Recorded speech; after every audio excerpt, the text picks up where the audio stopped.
আমরা নাকি টাকা পাচার করেছি, তাই নাকি রিজার্ভ বাড়েনি। তাহলে আমার প্রশ্ন, এই 10 মাসে রিজার্ভ বাড়লো না কেন?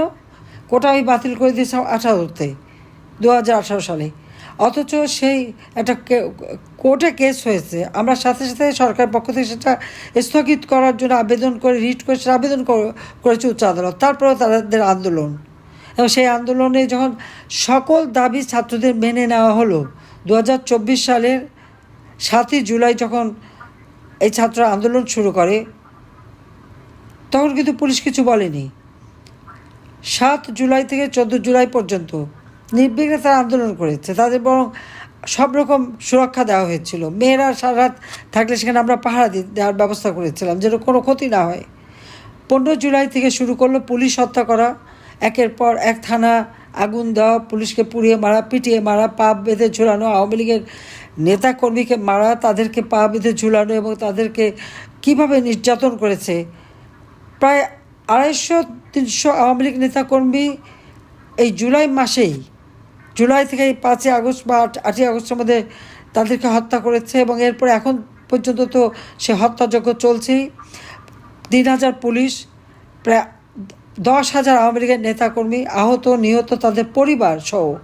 এবার আর শুধু যে নেতাকে না, তার পরিবার সহ তাদেরকে হত্যা করা, আগুন দিয়ে পুড়িয়ে মারা, এইভাবে তাদের অত্যাচার নির্যাতন এখন পর্যন্ত চলছে। আর মামলার তো কোনো সীমা পরিসীমা নাই। আমাদের প্রায় 4-5 লক্ষ নেতা কর্মী, তাদের ভিতরে মামলা তো দিয়েছে এবং গ্রেপ্তার করেছে। আজকে প্রায় 1.5 লক্ষের উপর নেতাকর্মী আজকে কারাগারে। সংখ্যালঘুদের উপর চরম অত্যাচার, তাদের উপর নির্যাতন। বাংলাদেশের আইনজীবী, সাংবাদিক, সাংস্কৃতিক কর্মী, পেশাজীবী কেউ বাদ যাচ্ছে না। প্রত্যেকের বিরুদ্ধে মামলা, এবং তাদেরকে নির্বিচারে হত্যা করা। ঘরের মধ্যে ঢুকে যখন তখন মানুষকে হত্যা করতে পারে।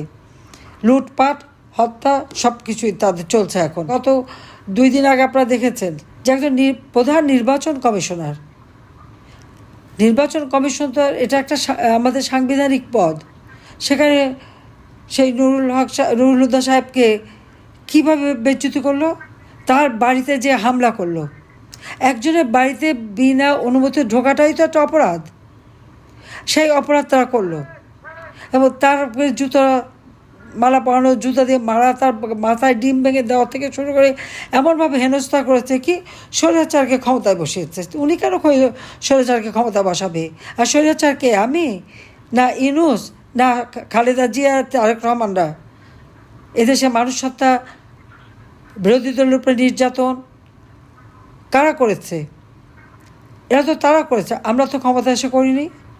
আমরা জঙ্গিদের দমন করেছি, জঙ্গিদের গ্রেপ্তার করেছি, খুনিদের বিচার করেছি, অস্ত্র চোরা কারবারিদের বিচার করেছি, সমাজে যারা অপরাধ করেছে তাদের বিচার হয়েছে।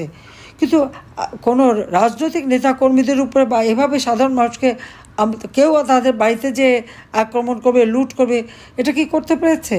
মব জাস্টিসের নামে হাতে চাপা দিয়ে অস্ত্র নিয়ে উচ্চ আদালতের প্রধান বিচারপতি থেকে শুরু করে সকলের উপরে হামলা। আইনের শাসন নাই, বিচার নাই, ন্যায় বিচার নাই, মানুষের জীবনের নিরাপত্তা নাই, তার উপর অর্থনীতি ধ্বংস। ইউনূস বক্তৃতায় বলে দেয় অর্থনীতি তাকে অনেক উন্নতি করেছে, 26 বিলিয়ন মার্কিন ডলার আমি রেখে এসেছি। আজকে রিজার্ভ কত? আমরা নাকি টাকা পাচার করেছি, তাই নাকি রিজার্ভ বাড়েনি। তাহলে আমার প্রশ্ন, এই 10 মাসে রিজার্ভ বাড়লো না কেন, কমলো কেন? এখন তো আমরা নেই, কেউ পাচার করে না।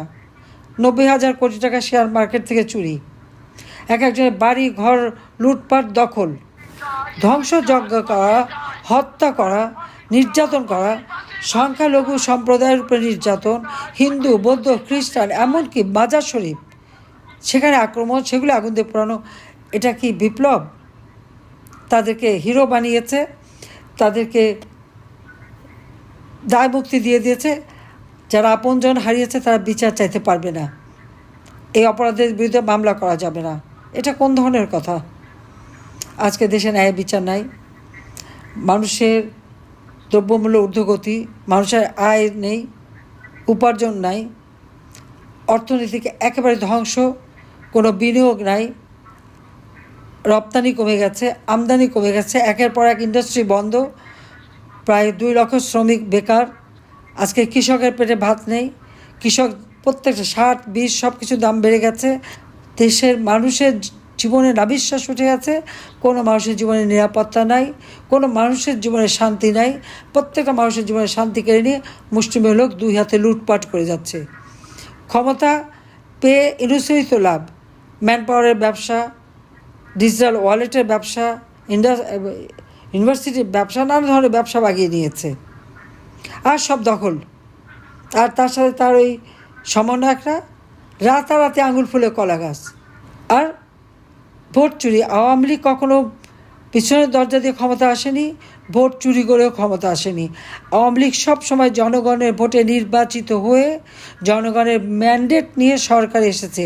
আর সেই সরকার এসেছিল বলেই 2008-এর নির্বাচনে জয়ী হয়ে 2009 সালে সরকার গঠন করার পর থেকে 2024 সাল পর্যন্ত বাংলাদেশের আর্থসামাজিক উন্নতি আমরা করেছি। ইউনূস শ্রমিকের অর্থ আত্মসাৎ করে শ্রমিক আদালতে সাজাপ্রাপ্ত আসামি। সে যখন শপথ নেয় তখনও কিন্তু সে সাজাপ্রাপ্ত আসামি। আজকে ওই আসামি ক্ষমতায় বসেছে। আর আপনারা দেখেছেন এখন দুই আসামি এক হয়েছে। এক গ্রেনেড হামলা, 15ই আগস্ট জাতির পিতাকে হত্যা করেছিল, জিয়াউর রহমান তার সঙ্গে জড়িত ছিল। 21শে আগস্ট 2004 সালে গ্রেনেড হামলায় আইবি রহমান সহ যারা শাহাদাত বরণ করে, সেখানে তারেক জিয়া আর খালেদা জিয়া জড়িত, এতে কোনো সন্দেহ নেই। আর 5ই আগস্ট ইউনূসের চক্রান্ত ছিল আমাকে আর রেহানাকে হত্যা করা।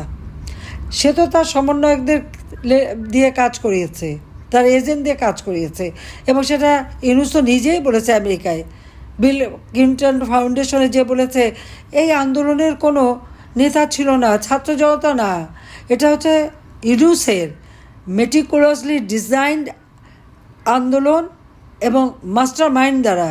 মাহফুজ আলম সেই মাস্টার মাইন্ডকে আবার মঞ্চে তুলে নিয়ে তাদের পরিচয় করিয়ে দিয়ে তাদেরকে হাততালি দিয়েছে যে এই চক্রান্ত করে সে শেখ হাসিনাকে ক্ষমতা থেকে সরাতে পেরেছে এবং সে অবৈধভাবে ক্ষমতা দখল করতে পেরেছে। তো এই লোকটা দেশের কি উন্নতি করবে? কাজে সকলে আজকে ঐক্যবদ্ধ হতে হবে। যারা ক্ষতিগ্রস্ত প্রত্যেকে এই ব্যাপারে আন্তর্জাতিক আদালতে ইউনূসের বিরুদ্ধে নালিশ জানাতে হবে যে সে কীভাবে আপনাদের ক্ষতি করেছে, ঘরবাড়ি পুড়িয়েছে। এর হাত থেকে দেশকে রক্ষা করার একটাই উপায় যে সকল কাজকে ঐক্যবদ্ধ হতে হবে। আপনারা প্রবাসে থাকেন, আপনারা দেশে আপনাদের যারা নেতাকর্মী আছে নির্যাতিত, তাদের পাশে দাঁড়ান। আপনারা অনেকেই সাহায্য করছেন, সেজন্য ধন্যবাদ জানাচ্ছি। আর সেই সাথে সাথে বাংলাদেশকে এই শত্রুমুক্ত করার জন্য, এই খুন ইউনূসের হাতে দেশকে উদ্ধার করার জন্য স্বাধীনতা বিরোধী এবং যুদ্ধাপরাধী এবং যারা জঙ্গি আজকে তারাই ক্ষমতায়, এবং এরাই হচ্ছে ইউনূসের ক্ষমতার শক্তি। কাজে এই জঙ্গিদের হাত থেকে দেশকে রক্ষা করতে হবে, দেশের মানুষকে রক্ষা করতে হবে।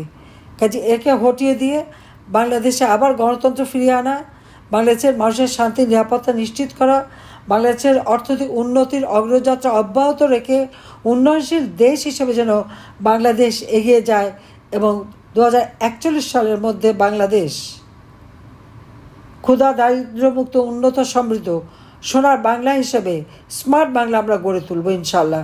তার জন্য সকলকে ঐক্যবদ্ধ থাকতে হবে। ঐক্যবদ্ধ থেকে আপনার দেশের ভিতরে যাতে সংগ্রাম চলে এবং বাংলাদেশের যেন বাংলাদেশের বর্তমান অবস্থা বিশ্বের কাছে যে দুঃশাসন, এই দুঃশাসন এটা জনমত সৃষ্টি করতে হবে, এটা তুলে ধরতে হবে। বাংলাদেশের মানুষ এই দুঃশাসন থেকে ইনশাল্লাহ মুক্তি পাবে। সবাইকে ধন্যবাদ। জয় বাংলা, জয় বঙ্গবন্ধু, সবাইকে খোদা হাফেজ।